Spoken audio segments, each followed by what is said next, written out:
everyone. On this episode of Making It Work, I'm going to be starting a sourdough starter. So let's get this party started.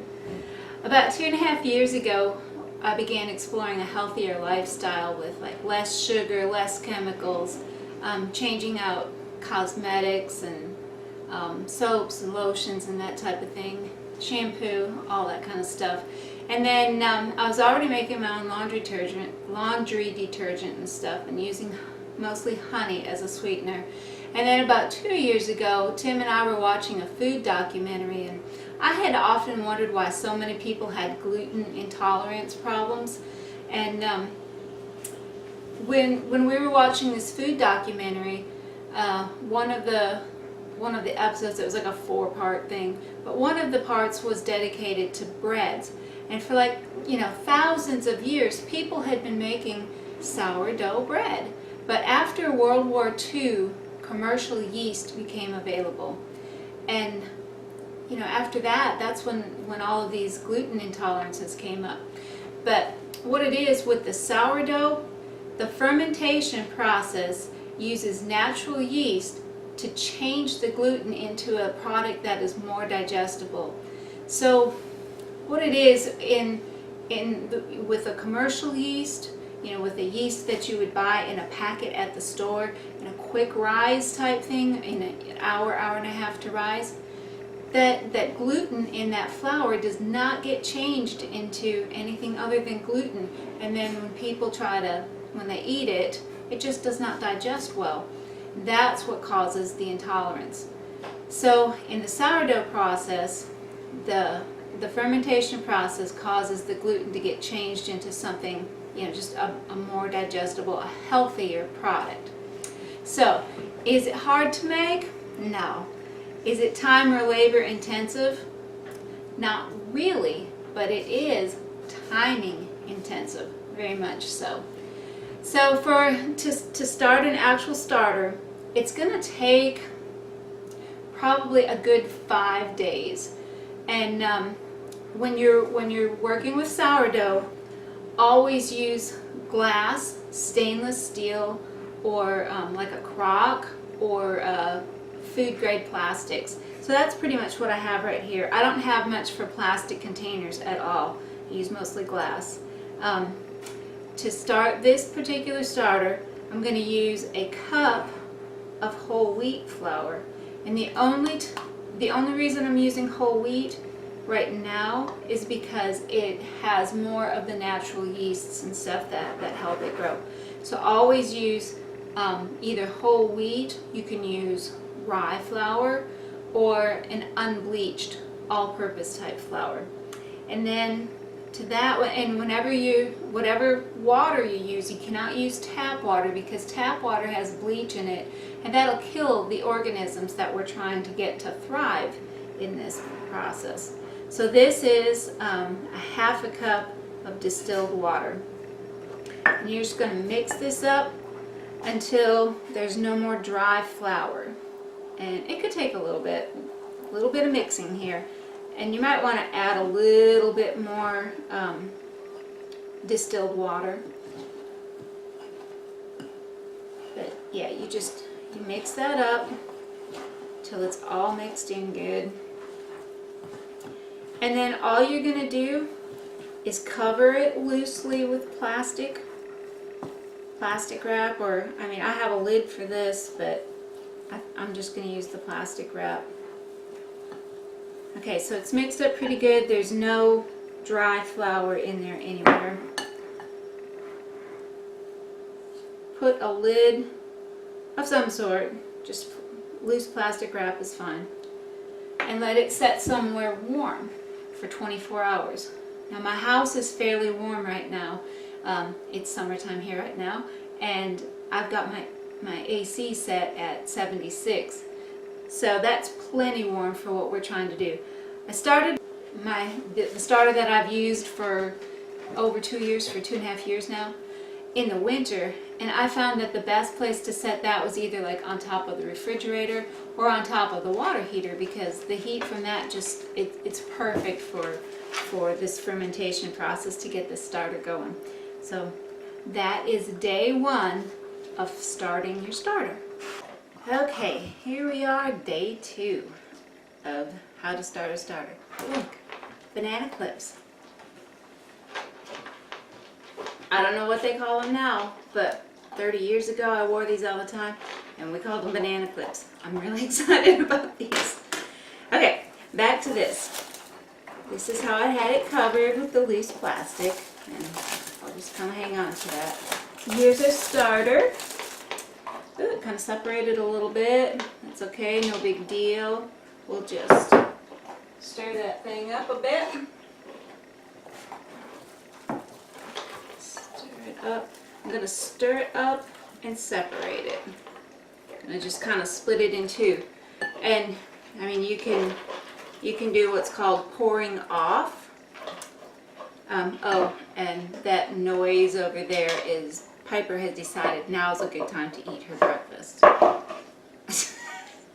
She's gotten really weird about eating here lately, but anyway, I'm just going to separate this one right in half. And I've got two people, well, I've got one person for sure that wants a starter, and then another person that might want one. So I'm going to go ahead and make it into two because I can't hardly stand to pour off and throw away. So remember, day 1 was whole wheat flour. Day 2 is going to be unbleached all-purpose flour. Everything from now on as far as feeding this is going to be all-purpose flour, unbleached. And distilled water, I've got one for each of them, a half a cup of distilled water. No tap water. The bleach in tap water kills all the good stuff in here, which makes you wonder what it's doing to your insides, huh? Okay, so we're going to do a scant cup of flour in each of those.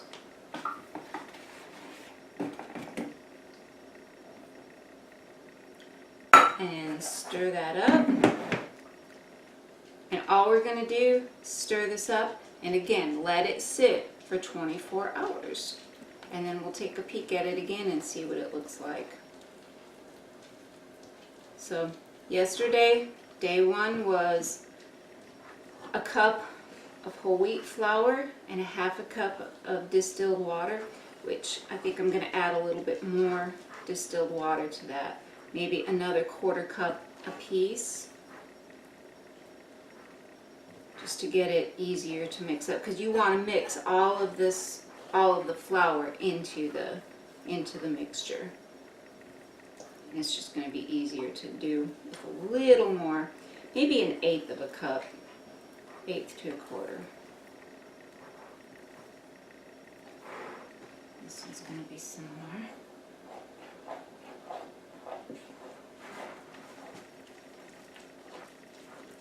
Yep, just going to mix these up. And again, you don't have to make it into 2 or anything like that. You can just pour half of it off. But I chose to do this because I have somebody that might want the starter. And I can't stand to throw away. Alright, this one's mixing easier for some reason. Maybe I did a scanter cup of flour in this one than that one. But anyway, just to make it more even, I am going to add about 1/8 of a cup, I think, of distilled water to this one. Just enough to make it easier to stir, to mix in. Cover these back up with the plastic, the loose plastic like we had it. Let it sit. It's warm right here. It's warm here right now. So I think my AC is set at about 76.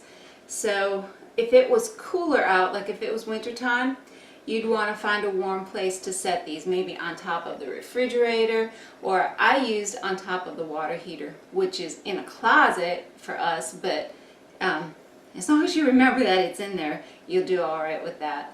And then just let them sit for another 24 hours. And I think we'll begin to see some action out of these guys. Okay, here we are, day 3, and I'm so excited about what is happening in these little buggers. Let's see. see what I can show you. This is starter number 2. Let's see. I'm just absolutely amazed. It's all puffing up, it's bubbling, it's doing its thing. All these little organisms in there, the good stuff, coming alive. They're rising, and it's starting to get that sourdough smell. I'm really excited about this. So what I'm going to do is on morning of day 3 or beginning of day 3 or whatever, I'm going to stir it down a little bit. Woo! Yeah, it's starting to smell. It's starting to smell like sourdough. This is so much easier in the summer. I had no idea. Because I made my original in the winter. Spent all of its time on the water heater. Alright, we're going to, this is what you would call pour off. So I'm going to take about half of what remains in there. Or what's in here. Ooh, it's sticky.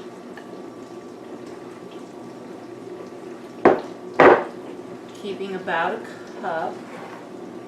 I'm one of those that just kind of guesses. About half of this one.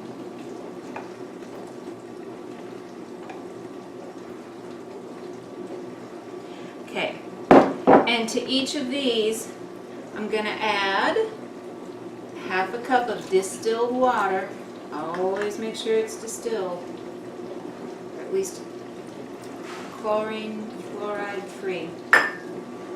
Alright, and a scant cup of unbleached flour. I have to get some flour out.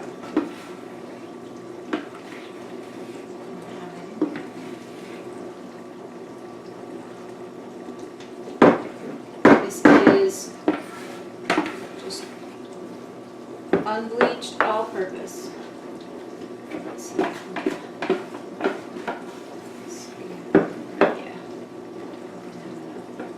And it's going to be time to fill up the flour container again.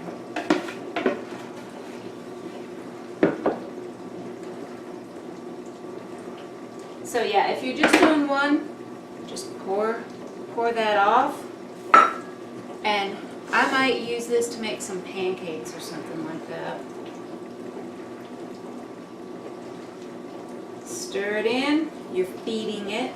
So day 3, again with the feed. And then honestly, the way these two are going, I think they're going to be ready to rest in the refrigerator for about 3 days and then feed them again. Do that whole about 12 hours out, 8 to 12 hours. But we'll get there. We'll get there. So that one's stirring up pretty good. It's looking good.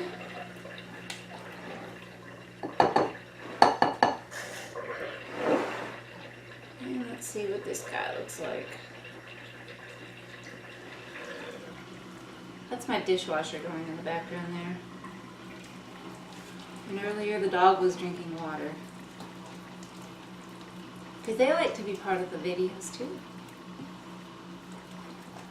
Okay. So again, on day 3, pour off half of the starter. To it, add a half a cup of distilled water and a scant cup of unbleached all-purpose flour or bread flour. So we started with whole wheat, and then on day 2 and day 3, we have fed with regular unbleached flour. Okay, that's it. Woo! This one's already starting to bubble over here. It is alive. It's bubbling. That is great. Oh, this one's bubbling too. That is absolutely amazing to me. I know it's probably kind of odd to get so excited about bubbles, but there you go. Alright, that's day 3. Okay, here we are on the morning of day 4, and today we're going to switch to twice a day feedings. So what we're going to do is the same thing. take this plastic off. Ooh boy, there's definitely stuff going on in these guys. This one has a little more separation today. It's kind of interesting to do two of them at once. So again, the pour off happens. You pour off about half of the starter.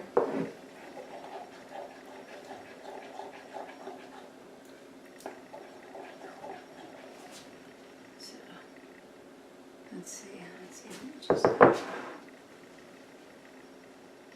a cup and a half, so get it down to just below a cup.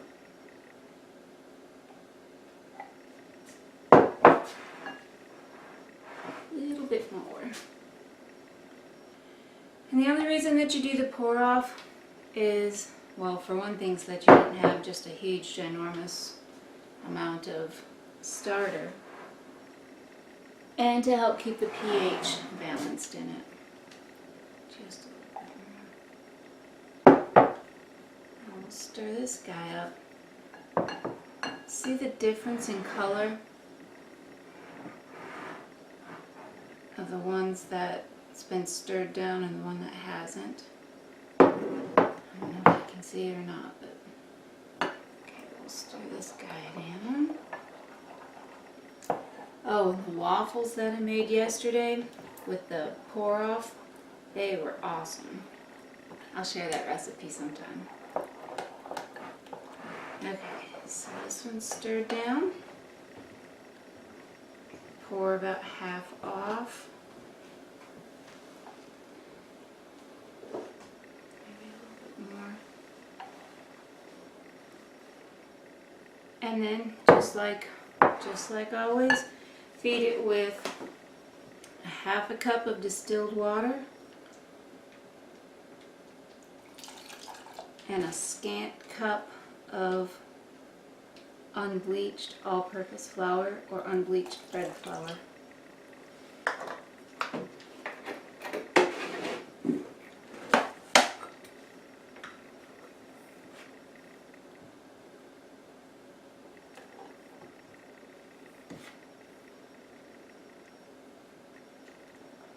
This is going to happen twice on the fourth day. Fourth and fifth days for sure. And then we'll see what we have. So just stir this up.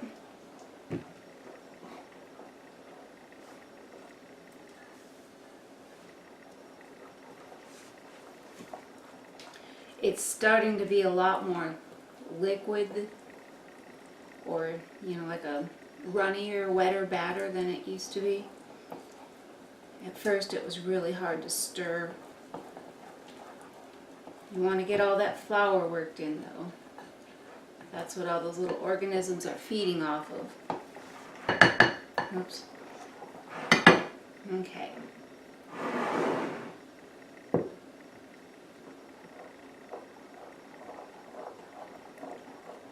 Okay, just stir these guys up, cover them with plastic, let them sit for 12 hours, and then we'll feed them again, pour off and feed again.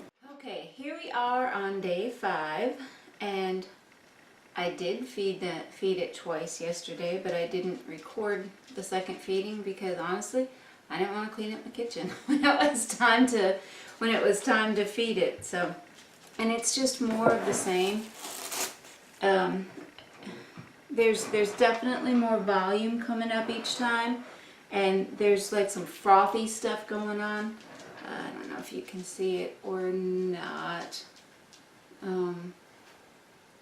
Anyway, yeah, it's getting frothier. This one is frothier than this one. This one has more bubbles, that kind of stuff. This one's frothy.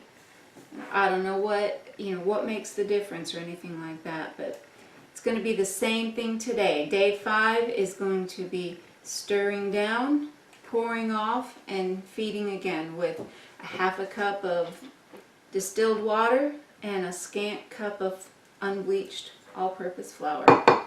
Or you could use unbleached bread flour also. That's pretty much all there is to days 4, 5, and 6. Okay. Okay, so here we are on day 6 of the starter, and I could pour it off, feed it, and whatever again, but I'll tell you what, after the feeding last night, it doubled way up, and I don't know, it's frothy.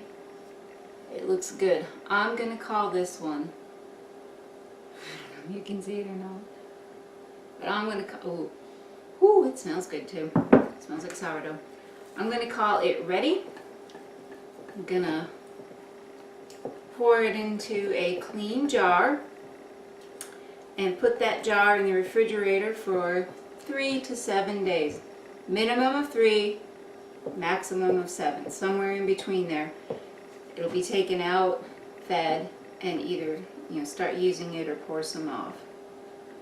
I've got to figure out who this is going to first.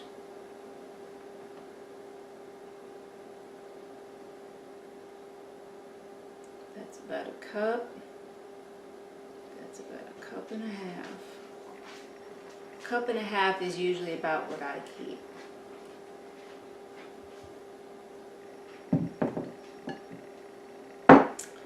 Alright, that starter is ready to go. And that is how you make sourdough starter. It's a long process as far as, this is day 6, but it's not time consuming because it takes a few minutes to feed it, stir it down, and then you just let it sit. Same thing once you have the starter going.